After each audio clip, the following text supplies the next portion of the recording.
तो आज हम कोरोना क्विज़ का जो चौथा वीडियो है वो आपके सामने लेके मैं आया हूँ। और इससे पहले जो हमने 3 वीडियो हैं उसमें काफ़ी क्वेश्चंस जो हैं वो किए थे, और जो हमारे कुछ और अन्य क्वेश्चंस हैं जो हमारे लिए बहुत ही इम्पोर्टेंट हैं उनके बारे में अभी जो है हम पढ़ेंगे। तो सबसे पहला जो हमारा आज का प्रश्न है वो है, डीआरडीओ ने किस शहर में full body sanitiser room design किया है? किस शहर के लिए जो है डीआरडीओ ने ये डिज़ाइन किया है? तो वो जो शहर है वो है अहमदनगर। तो डीआरडीओ ने जो full body sanitiser room design किया है वो किया है अहमदनगर के लिए। अगला हमारा प्रश्न है, किस पेमेंट बैंक ने कोविड-19 के लिए बीमा पॉलिसी का लाभ दिया है?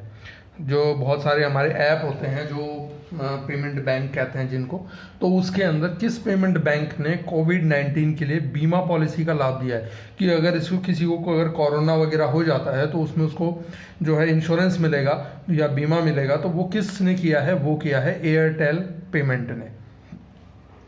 अगला प्रश्न है हमारा, लॉकडाउन का उल्लंघन करने वाले किस राज्य की पुलिस ने एफआईआर की होम डिलीवरी शुरू की है? या अगर मान लो कोई व्यक्ति जो है लॉकडाउन का उल्लंघन करता है और उसके खिलाफ एफआईआर दर्ज होती है तो उसकी होम डिलीवरी होगी, यानी उसके घर पे उसको पहुंचा दिया जाएगा एफआईआर को।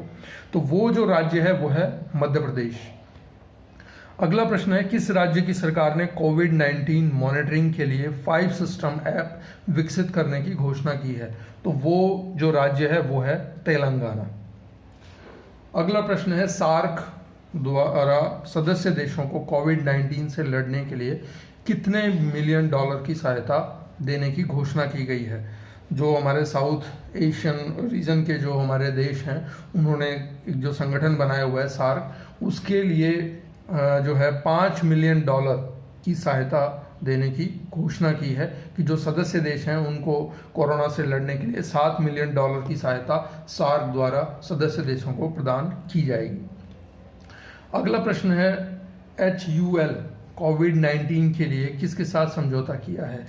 HUL जो एक कंपनी है उसने जो है कोविड-19 से लड़ने के लिए किसके साथ समझौता किया है? तो वो किया है यूनिसेफ के साथ। अगला प्रश्न है, एशियन डेवलपमेंट बैंक यानी ADB ने कोरोना से लड़ने के लिए भारत को कितने मिलियन डॉलर की मदद की है? तो ADB ने भारत को 2.2 मिलियन डॉलर जो है उसकी मदद की है कोरोना से लड़ने के लिए। अगला प्रश्न है, किस राज्य सरकार द्वारा डॉक्टर व स्वास्थ्य कर्मियों का वेतन दोगुना करने की घोषणा की गई है जो कोरोना से लड़ रहे हैं? तो ऐसे डॉक्टर और स्वास्थ्य कर्मियों का वेतन जो है वो दोगुना कर दिया है। वो किस राज्य सरकार ने किया है? वो किया है हरियाणा सरकार ने। अगला प्रश्न जो है वो है, विश्व में सबसे पहले किस देश ने कोरोना के कारण अपने देश में आपातकाल की घोषणा कर दी थी? तो विश्व में सबसे पहले जो था वो जापान ने अपने देश में कोरोना के कारण जो है वो आपातकाल की घोषणा की थी। अगला प्रश्न है, किस IPL की टीम ने कोरोना वायरस से लड़ने को 10 करोड़ रुपए देने की घोषणा की है? तो सनराइज हैदराबाद जो एक IPL की टीम है उसने कोरोना से लड़ने के लिए जो है 10 करोड़ रुपए जो है देने की घोषणा की है। उसके बाद आते हैं हमारे अगले प्रश्न की तरफ।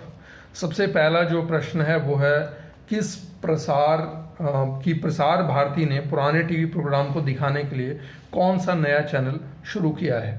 तो उस चैनल का नाम, तो वो चैनल है DD रेट्रो।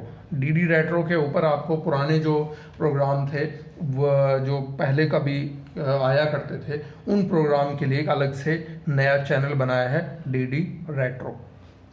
अगला प्रश्न है, कोरोना वायरस के कारण यूनाइटेड नेशन ने वैश्विक अर्थव्यवस्था के कितने प्रतिशत कम हो जाने का अनुमान लगाया है? यानी जो वैश्विक अर्थव्यवस्था है वो कितनी गिरेगी?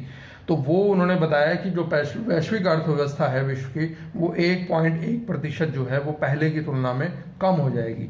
यानी इससे जो है बहुत सारे जो लोग हैं उनका रोजगार जो है वो जा सकता है और जो है आर्थिक तंगी भी आ सकती है। अगला प्रश्न है, भारत सरकार द्वारा किस नाम से 20 लाख खुदरा दुकानों की श्रृंखला शुरू करने की घोषणा की है? तो भारत सरकार द्वारा जो 20 लाख खुदरा दुकानें जो श्रृंखला बनाई जा रही है उसका नाम दिया गया है सुरक्षा स्टोर। तो सुरक्षा स्टोर जो है वो भारत सरकार द्वारा 20 लाख खुदरा दुकानें की श्रृंखला जो है वो शुरू करने की घोषणा की गई है। अगला प्रश्न है, किस देश ने कोविड-19 के कारण जो साइकिल रेस टूर्नामेंट होना था उसे स्थगित करने की घोषणा की है? तो वो है फ्रांस। फ्रांस के अंदर साइकिल रेस कंपटीशन होना था जिसको जो है कोरोना वायरस के कारण जो है संक्रमण के कारण जो है स्थगित कर दिया गया है। अगला प्रश्न जो है वो है, कोविड-19 के लिए आयुर्वेद का उपयोग करने वाला पहला राज्य कौन सा है? किस राज्य के अंदर कोरोना वायरस से लड़ने के लिए या जो वहाँ पे लोग हैं जिनको कोरोना हो रखा है उनको आयुर्वेद के उपचार के द्वारा कोशिश की जा रही है स्वस्थ करने की? तो वो राज्य है गोवा। अगला प्रश्न है, किस राज्य सरकार ने कर्मचारियों के मासिक वेतन में 15% कटौती करने की घोषणा की है? जो राज्य सरकार के कर्मचारी हैं उनका जो महीने का वेतन है उसमें 15% कटौती करने की घोषणा जो की है वो की है बिहार राज्य के सरकार ने। अगला प्रश्न है, किस राज्य की सरकार ने अपनी जेलों में मास्क बनाने की घोषणा की है? कि जेलों में जो कैदी वगैरह हैं और वहाँ पे वो जो हैं जो कार्य करते हैं तो उसमें वो मास्क बनाने का कार्य करेंगे। तो ये किस राज्य की सरकार ने अपने यहाँ घोषणा की है जिससे मास्क बने, जो कैदी हैं वो समाज की सेवा कर सकें? तो वो की है तमिलनाडु की सरकार ने, कि वहाँ के जो भी जेल में लोग रहते हैं उनको मास्क का निर्माण करना है।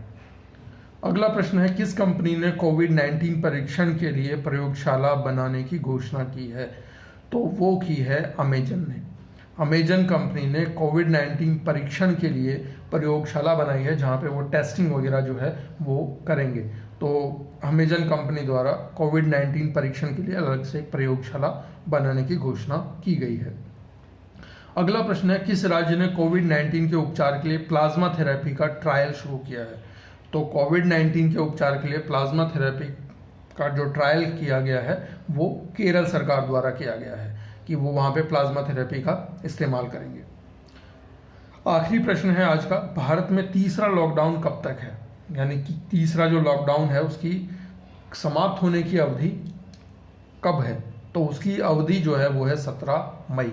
यानी हमारा जो तीसरा लॉकडाउन है वो 17 मई को समाप्त हो जाएगा। उसके बाद जो स्थिति होती है उसके हिसाब से जो केंद्र सरकारें हैं और जो राज्य सरकार है वो उस हिसाब से डिसीजन लेगी। तो आज हमने 20 प्रश्न किए हैं, इससे पहले भी हमने लगातार जो है और प्रश्न 3 वीडियो के अंदर किए हैं। तो उम्मीद करता हूँ ये आपको जो हरियाणा बोर्ड द्वारा जो क्विज कंपटीशन करवाया जाएगा उसमें बहुत ज़्यादा मदद करेंगे। तो मैं कम क्वेश्चन इसीलिए लेके आ रहा हूँ, एक ही वीडियो के अंदर 50-100 क्वेश्चन इसलिए नहीं लेके आ रहा कि वो आपके लिए फिर किसी यूज़ के नहीं है। अगर आप इनको धीरे धीरे अगर सुनेंगे भी तो ये आपके लिए काफ़ी हेल्पफुल होंगे। तो इसीलिए मैंने आज भी जो है सिर्फ 20 क्वेश्चन ही किए हैं। तो होप करता हूँ ये आपको बहुत ज़्यादा हेल्प करेंगे। चैनल को सब्सक्राइब जरूर कर देना जिससे कि आपको जो आने वाले जो नए नोटिफिकेशन जो है या जो नया जो हमारा वीडियो आए वो उसकी जानकारी आप तक पहुंच जाए। तो बेस्ट ऑफ लक, अपना बेस्ट एफर्ट करते रहिए, तैयारी करते रहिए, आपको बहुत ज़्यादा हेल्पफुल होगा। Thank you.